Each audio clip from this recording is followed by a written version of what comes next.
What would you say are some of the more innovative applications of AI in Treasury that you're seeing?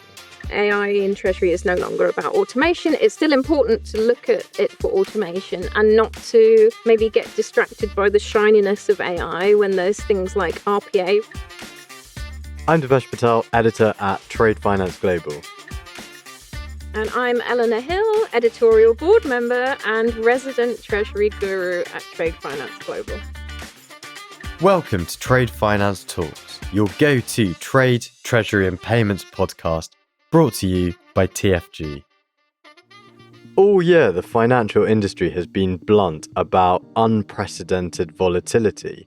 FX fluctuations, regulatory changes, shifting restrictions, geopolitical disruptions, fraud. The list is never ending. Why are they complaining, and what's the impact on volatility on day-to-day operations? The answer is that volatility complicates global trade and payments, and in this complicated business landscape, firms struggle to keep track of liquidity and their cash. That's why, as the financial industry evolves, treasury and treasury management are some of the most vulnerable sectors. From the start, TFG has recognised that the speed of treasury development makes it easy to get left behind and crucial to keep track. We focus on treasury and payments because they are three crucial and mutually sustaining aspects of the globalised economy. Today, we've invited Eleanor Hill, TFG editorial board member and treasury guru, to discuss opportunities in treasury and conclude 2024 by considering next year. In her 15 plus years reporting on the treasury industry, she's not only the voice of the community, but also an invaluable asset to our editorial board.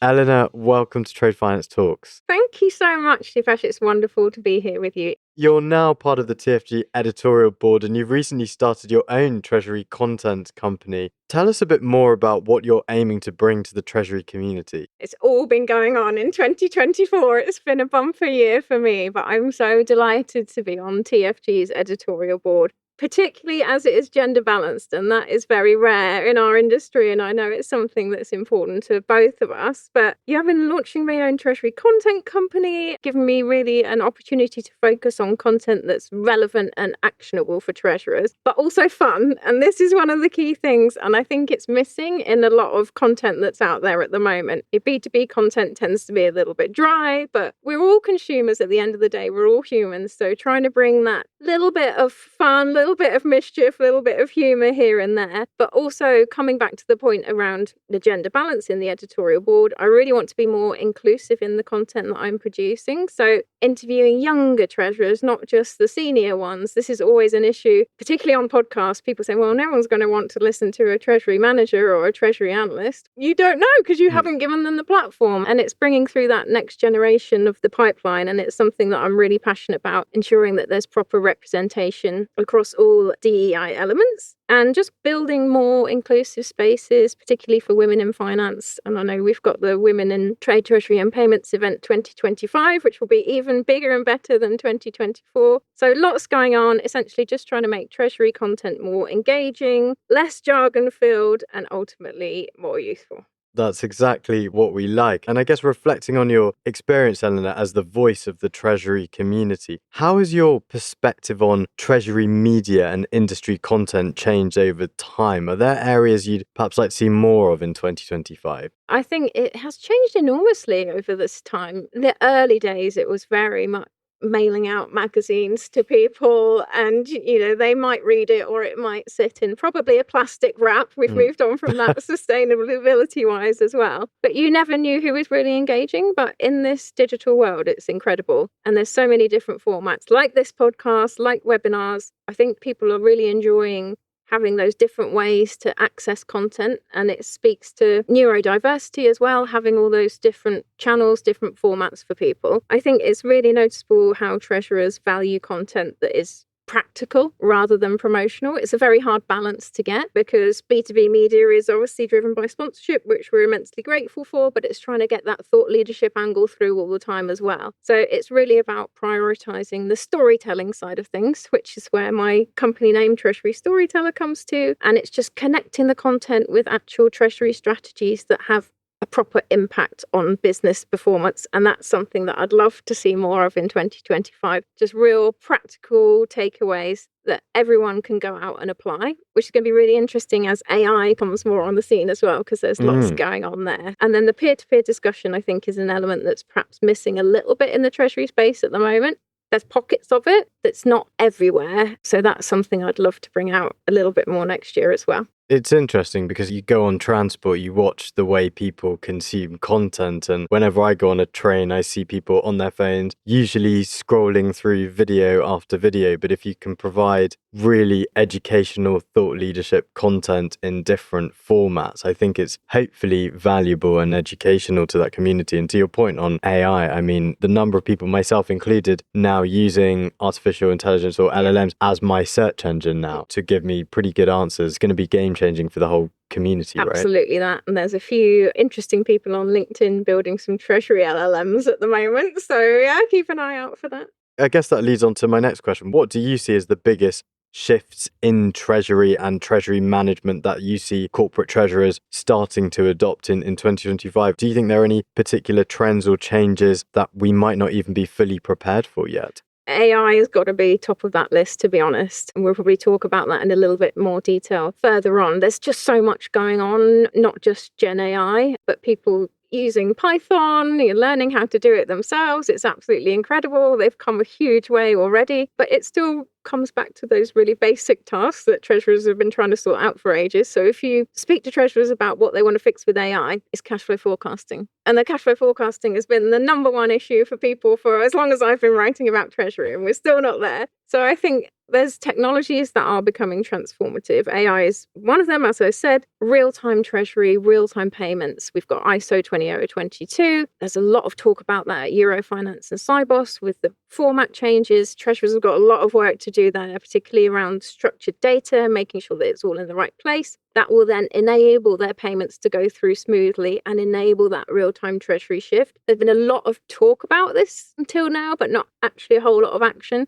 So I'm hoping 2025 will see a little bit more action. We've also got things like tokenization coming through. So it's in various different areas. So it's tokenized assets, but there's tokenization in payments. There was a very interesting press release this morning around tokenization to do with a money market fund with an FX element in there. So there's all sorts going on. People having to get used to CBDCs, different ways of payments, but also I think I hope that ESG will have a bit of a resurgence in 2025. I say resurgence because 2022, 2023, it was really front of mind for treasurers. 90% of what I was writing about had an ESG angle in it. 2024, it's been much more reserved. And I know there's a lot of concern around greenwashing, and there's this new trend of green hushing, which is something I've written a blog on. There's a couple of ways of it. People might hush up what they're doing as a defensive move, or people are just doing it passively. But I think it is filtering into Treasury. But there's so much coming through regulation-wise, Corporate Sustainability Reporting Directive, that I think treasurers need to be on top of. So I hope that ESG will be one of those trends in 2025 that we talk about a little bit more as well. Given that you've just come back from Cybos and Eurofinance, beyond automation, which we've talked about, what would you say are some of the more innovative applications of AI in Treasury that you're seeing? And also, would you say there are any risks or ethical considerations, we talk about ESG and sustainability, that Treasury needs to be aware of as they adopt these technologies? I mean, it's even worth noting the amount of energy these LLMs consume at a kind of server level. Yeah, that is a whole other conversation, but it's absolutely scary if you look at some of the ESG metrics around it, the amount of energy that is going into them. And there's tools that you can use to assess it. If you have a look online, you can see what your own usage is for it. You mentioned that AI in Treasury is no longer about automation. It's still important to look at it for automation and not to maybe get distracted by the shininess of AI when there's things like RPA, which could just do as good a job around automation. But there's so many different use cases, things like real-time liquidity forecasting, predictive analytics.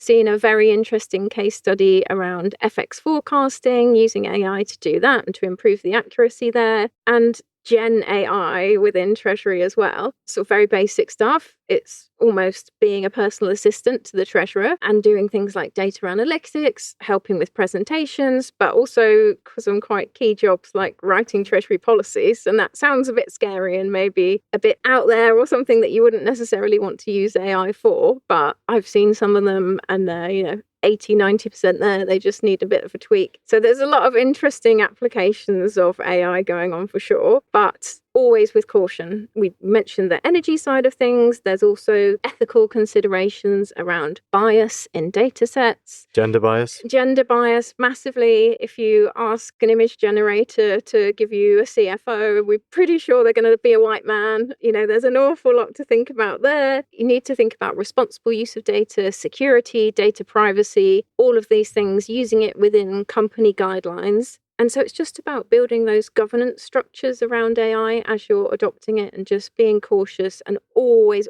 checking. Don't trust anything that comes out of a large language model, always verify. I guess governance with regards to ESG is incredibly important, and we often forget to talk about that. But Treasury's role in ESG more widely is expanding, and you've got sustainability reporting, CSRD, and various regulations coming out of Europe. How would you, and having come back from Cybos and Eurofinance and spoken to many corporate treasurers and banks, how are they tackling those ESG goals, and what impact are you seeing from regulatory pressures? Because surely all of this is having an impact on the bottom line. It's a mixed bag, to be honest. It really varies from sector to sector, I would say. So all of those sectors that are fairly heavy on environmental impact, shall we say, they're really ahead of the curve on ESG, and their treasury departments are all out there doing ESG-related financing. They've got sustainable supply chain finance solutions. They've got all sorts of initiatives going on around ESG. But in other sectors,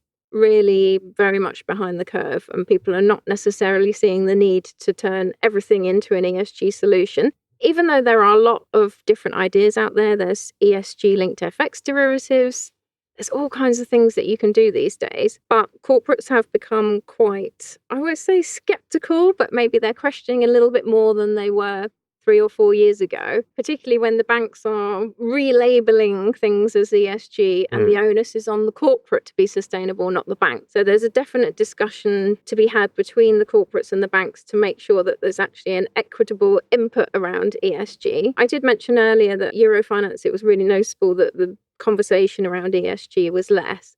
The banks are still very keen on it, very keen to bring that to every single conversation. So if you're looking at a supply chain finance solution, it should naturally have an ESG element. It should have sustainable goals within it. That's just how it is for the banks. Corporates less so. But I do think, as you said, there's regulation driving this. I hope there's going to be more focus on it in 2025. I have some reservations. I'm not sure that all corporates are there. I think they've got so much else to think about as well. They don't necessarily have the bandwidth to look at it properly. I think there's a lot more education needed, a lot more case studies as to what people are doing, and to show practical ways forward around ESG that makes clear that it's not the burden that people think it is. And that comes back to your point around the bottom line, particularly when you look at ESG investments. So people naturally tend to think that, okay, I'm going to be compromising my investment performance by choosing an ESG investment. Not necessarily true. I think it's just worth a second look.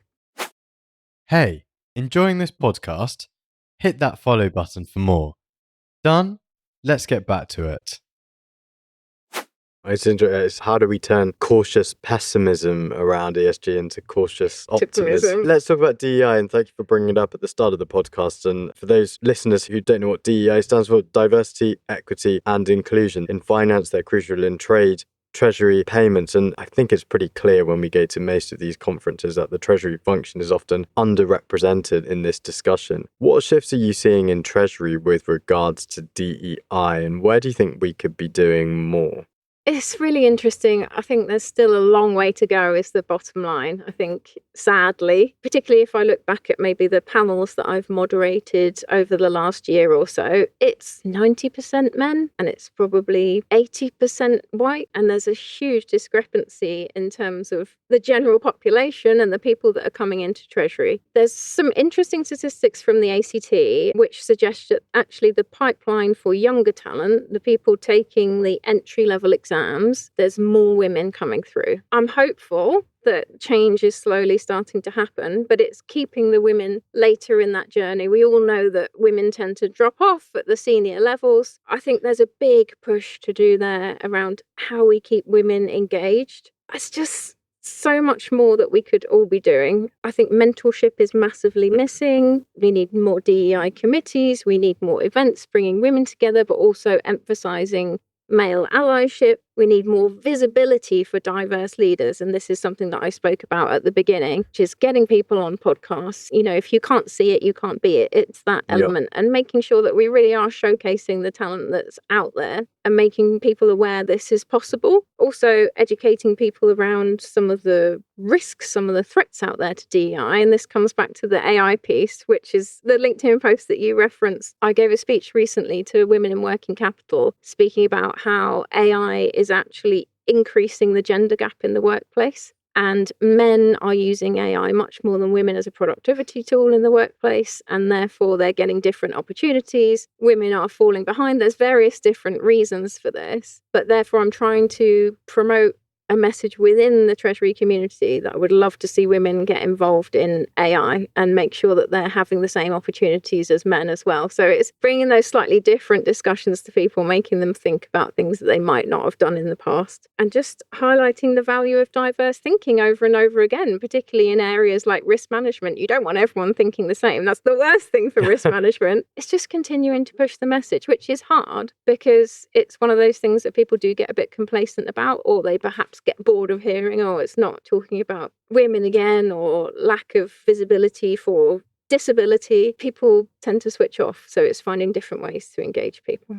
And there are an awful lot of initiatives going on, but I think we need to work harder to bring them at the forefront of every agenda. And shameless plug, if you are interested, TFG are relaunching and will continue to grow our Women in Trade, Treasury and Payment event, 27th of February, London. Save the date, mark it in your calendars, and we will see you there. Now, you talked about threats earlier. I think another threat within the Treasury community is increasing demand around data privacy and cybersecurity. I think the breaches just seem to be getting bigger and bigger, even outside of the Treasury world. Given the digital transformation forging ahead in every industry, how do you see Treasury balancing those advancements with the increasing demands around cybersecurity? It's so difficult. There's so much to keep on top of, and the threat actors are just evolving at immense speed. And then you've got these new tools that we've been speaking about, the productivity tools, the LLMs. Got to be so careful with what you're inputting there in terms of data, so no sensitive data should be going in those. But realistically, treasurers have got a real balancing act to deal with, and they've got so many other things to think about. So they need very, very strict governance around this. They need a data policy. They need data governance. They need it specifically for AI if they're using AI. It's just putting those frameworks in place that will help you to stay on the right side of things. But it's also about working collaboratively within the organization. So you need to be making much better friends with your IT team,